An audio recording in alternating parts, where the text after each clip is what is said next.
এত সুন্দর করে সাজগোজ করার পর যদি একটু রং ঢং না করি তাহলে কি হলো? আর আমি একটু ঢংটা করতে ভালোই বাসি, একটু ঢং না করলে আমার আবার হয় না।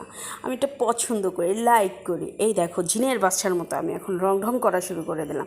আবার কাটও বলতেছি, কিন্তু মোবাইলটা কেউ কাটতেছে না, তা নিজের কাট নিজেই করে ফেললাম।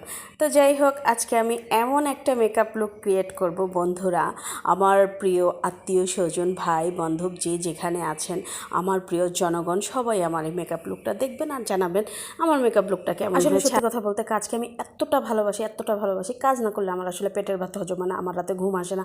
কাজকে আমি প্রচণ্ড পছন্দ করি। তো যখন শুটিং থাকে তখন তো আমি শুটিংয়ে যে নিজেকে কাজে ব্যস্ত রাখি, আর যখন শুটিং না থাকে তখন আমি ঘরে বসে থেকে কী করব। মোট কথা আমার কাজ করতে হবে ভাই, সেটা মনিটাইজেশন পাওয়ার জন্য হোক, চাই যেটার জন্যই হোক, আমার কাজ করতে হবে। মোট কথা আমার ইনকাম করতে হবে, ঘরে বসে থাকার সময় এখন আর নাই। তো এখন চলে আসছে প্রকৃত মেকআপ লুকে। আমাকে কেমন লাগছে সেটা আপনারা অবশ্যই কমেন্ট বক্সে জানাবেন। ও বাবা, আমার মেকআপটা সবই ঠিক আছে, বাট কী যেন একটা মিসিং লাগতেছে। আর এই মিসিংটা কী কারণে লাগতেছে সেটা আমি বুঝতে পেরেছি। তো এখন আমি আমার ভিতরে আসলে এতটাই ক্রিয়েটিভ যে আমি নিজে কখনো বিলিভ করতে পারি না যে কীভাবে আমার ভিতরে এত ক্রিয়েটিভ কেন দিয়েছে। আর এত ক্রিয়েটিভ থাকার পরে কেন আমি মনিটাইজেশনটা পাচ্ছি না। আমার এটা প্রশ্ন, কেন আমি মনিটাইজেশনটা পাচ্ছি না। তো আপনাদের সাথে একটু দুষ্টামি করে নিলাম।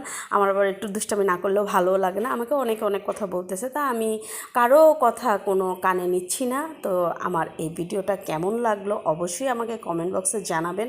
আর এখন আমি মোগলে আজমের মতো একটু নাচ করার ট্রাই করতেছি। এই যে সালাম দেওয়ার সবাইকে ট্রাই করতেছি, জানাবে আলী বলে। তো আজকের মতো এখানেই বিদায়, আল্লাহ হাফেজ।